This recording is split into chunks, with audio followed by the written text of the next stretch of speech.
12:32. You're probably. Go ahead and start. Okay, so for those of you that are staying, we're just going to continue on. I don't think I've just got one new person, I think.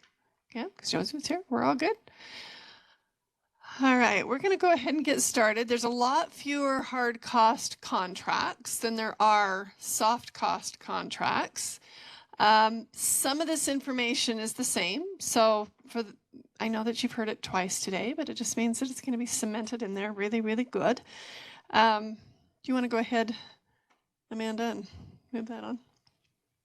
So we're going to do the in-depth review again from 12:30 to 1:30. 1:30 to 2:30 is going to be that contract specifics and monitoring. It's the same format as the soft cost. There are some different things in the hard cost contracts. And so we are going to do one thing that's a little bit different. We'll tell you here in just a minute. So again, I checked a minute ago, the restrooms are still closed. So for the gentleman that just joined us, they closed them on this level today because wouldn't you know, that's what they're going to do today. So there are restrooms on the 3rd floor and the 1st floor that you can access. If you'll silence your cell phone, if you need to step out, go ahead and do that. And then if you have a question, you can raise your hand. Here's one thing. Amanda, do you want to pull up the Kahoot pin? For those of you that are here, if you're at that point where you need to just do a game or you need to do something to kind of keep you in, and besides that, we're going to have a competition with 5 people. This will be fun. You want to just drop that for a second? Just escape out of it. And then share that other. Let me pull it up. Okay, have any of you used Kahoot before? Okay, so if you have your cell phone, you want to do it. If it's on your phone, you can go to kahoot.it. Amanda's going to ask some questions as we go. Put your identifier in, and then we're going to see who's on the leaderboard at the end or on the podium. The pin for this is 7178302. So if you'll take a minute, anybody that wants to play along, go to kahoot.it and just take a minute and put that in or bring it up. And then when you get on there and enter that pin, it should put you into the game. We got Josie on there. And we got Brandon.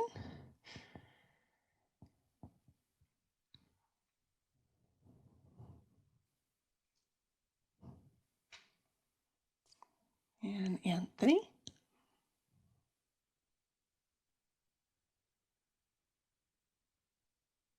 All right, we're not going to lock the game, so it'll let you in, but 71 Jessica, and we'll start with the 4 of you. Okay, so when we get to that point, you can go ahead and use your Kahoot to answer the questions that Amanda will ask. And we're going to go back to, okay, is this the slide you wanted to be on?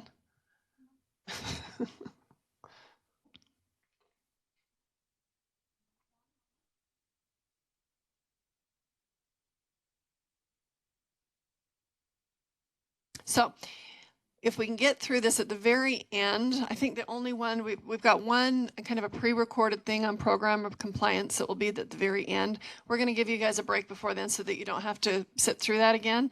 But you might want to stay because there's a kind of a pre-recorded piece that takes about 12 minutes.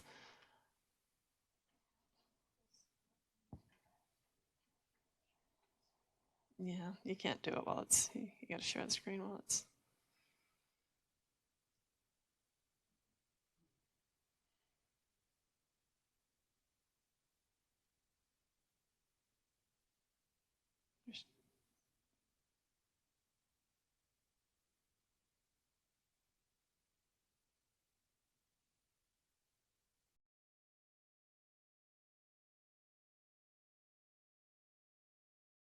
Hey.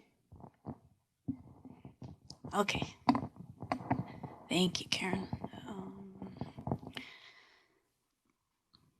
Session 3A, in-depth training. These are the topics that we will be discussing in today's training. One second.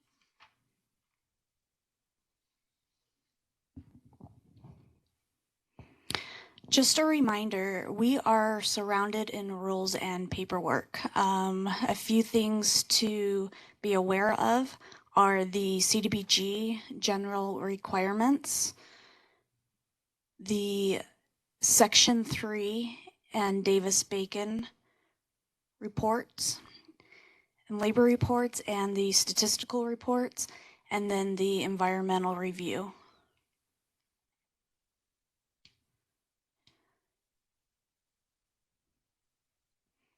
As we look at the CDBG general requirements, here we identify the eligibility.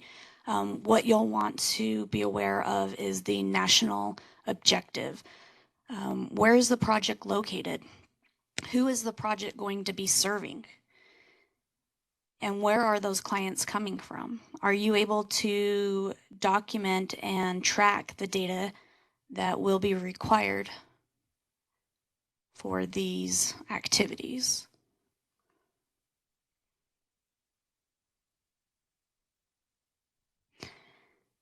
Okay, here is a visual of the Salt Lake County, urban county eligible areas. Just be aware this map is outdated. We are working on getting it updated. Once we have it updated, it will reflect Brighton on here. You'll notice that any of the ineligible areas, those include Salt Lake City, Sandy, South Jordan, Taylorsville, West Jordan, and West Valley. Those areas are ineligible because those jurisdictions get their own funding.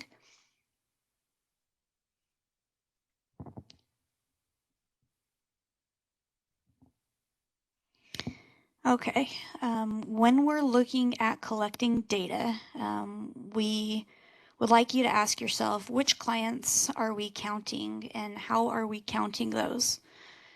We do ask that all clients that are being served, you give us a overview within the narrative of what's going on during that quarter of the activity. However, when you're reporting data, we do ask that you specifically report the client data for the individuals that are the CDBG funds are serving. Do I have any questions there?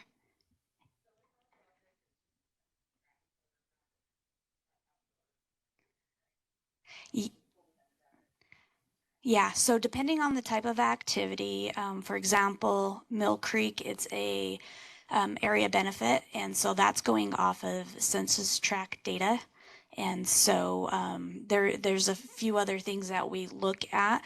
The type of reporting that you'll be providing for that specific activity is the outcomes. So for example, with the trail, access points and everything to that, the individuals that are being served will automatically be generated once we put that into the IDIS system. However, within the application, you should have identified where that block grant or the census for that block grant. And so that's the number that we'll put for the number of clients you're serving. Perfect. Do I have any other questions on collecting data? Okay. Go ahead and go to the next slide. Be aware insurance is required for all construction contracts. So I don't believe we have anybody from Midvale here yet, but that's a housing activity, so it's going to be a little bit different. But for each of the facility improvement and the infrastructure activities, you will be required to have that insurance.